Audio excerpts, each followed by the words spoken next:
First, I want to thank everyone for being here. You being here, not just the media, but the community, helps us ensure that Athena Strand's name is never forgotten. Maityln Gandy is Athena Strand's mother. She has some prepared remarks that she's going to give this morning, and I don't want to delay that. I'm going to go ahead and invite Maityln to come up and share her remarks with you.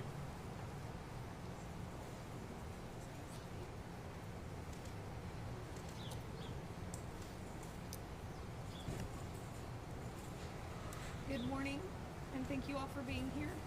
My name is Maityln, and I'm the mommy of Athena Presley Monroe Strand. On November 30th, a FedEx delivery man drove onto Athena's father's property to deliver a package of what was supposed to be a Christmas present for our daughter.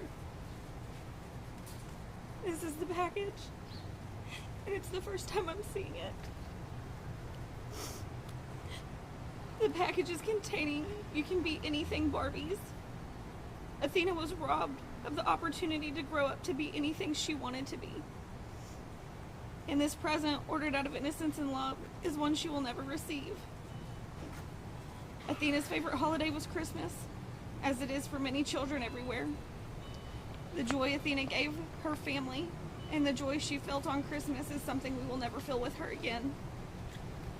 That delivery driver admitting to kidnapping and killing my innocent, free-spirited 7-year-old daughter on Friday, December 2nd.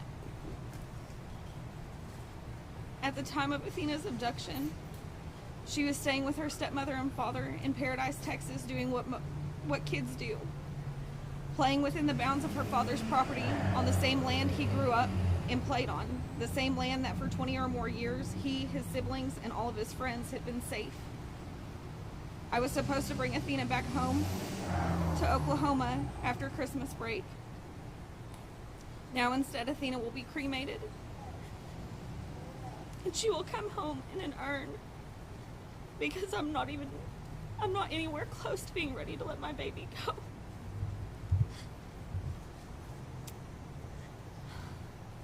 I'm sorry.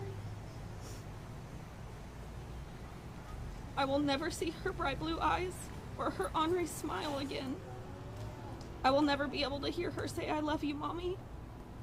I will never be able to do her hair again or to hold her while she sleeps.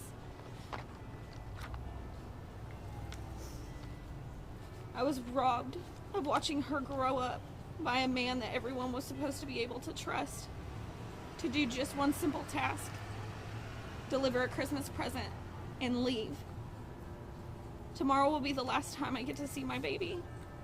After tomorrow, when the silence sets in, Athena's family, including her 3 young sisters, will start the journey of all of the first without her. Her little sister's 3rd birthday, then my 27th birthday, our Christmas Eve tradition, the first time in 7 years of not hearing and seeing the excitement of Athena opening gifts from Santa and Sissy. I ask everyone to hold your littles just a little tighter for me. I want to take a moment to thank the community for the outpouring of love and support. From the moment Athena went missing, this community flew into action, and they have not stopped. I have felt your prayers, I have read your messages and your letters, and I see your pink everywhere. There are no words to express how thankful I am for the first responders, law enforcement and responding agencies, volunteers, churches, businesses, and all those I may have failed to list. I'm also grateful to the media for helping to keep Athena's story alive. I want everyone to know Athena. She was an amazing little girl who loved dancing, singing, and all animals: dogs, cats, horses, lizards, and chinchillas. She also loved school and all of her friends in the 1st grade, who are now also struggling with her senseless murder. Athena also loved flowers, but she was also not afraid to get down in the mud with the boys. She was her father's daughter. I noted that Athena's death will not be in vain. I will spend the rest of my life fighting for her so that no other family will endure such unbearable pain and grief. That a monster attempted to take Athena's voice, but we are her voice, Screening and hiring policies must be put into place so that monsters wearing delivery uniforms don't show up on our children's doorsteps. Please help keep Athena's light shining. Thank you.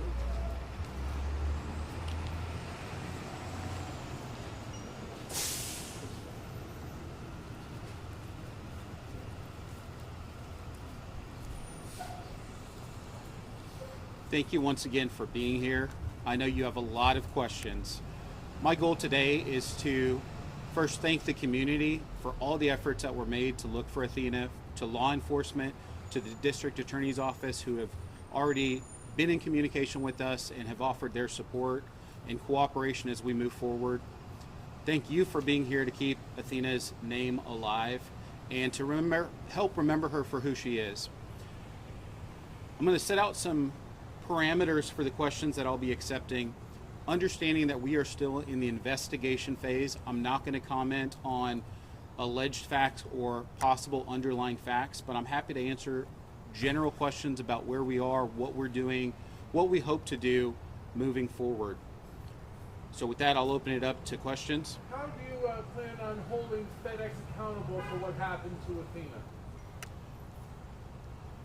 We're investigating not just what FedEx's responsibility might have been, but anyone else who was involved in the decisions that were made that led to this tragic loss.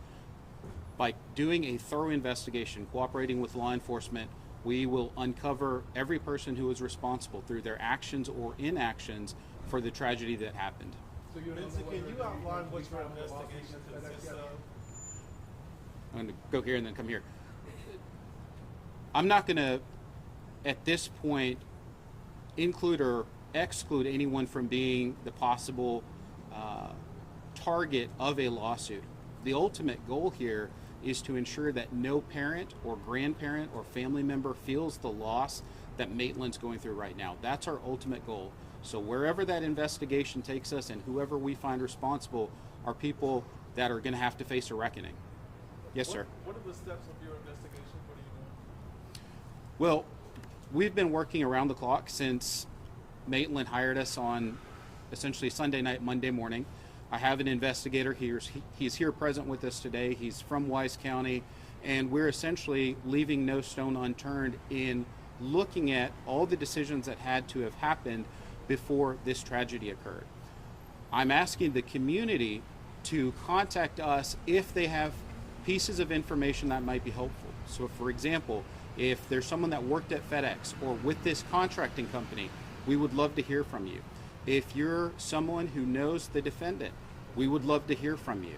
On our website, which is versusinjury.com, we have a page which is /answers for Athena, and you can also reach us at answers for Athena at versusinjury.com with any leads that you might have.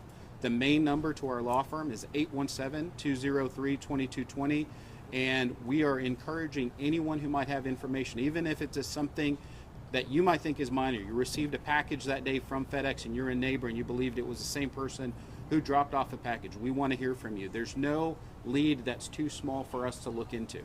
Benson, have you heard from FedEx? Has the family heard from FedEx, and what has been said to them so far? FedEx did reach out, of course, to offer their condolences. It was a pretty preliminary conversation. Any further conversation, of course, will be through our office. I know you mentioned working with somebody in Wise County. How closely are you working with the Sheriff's Office, the Department of Public Safety, the FBI, trying to get the answers you're looking for?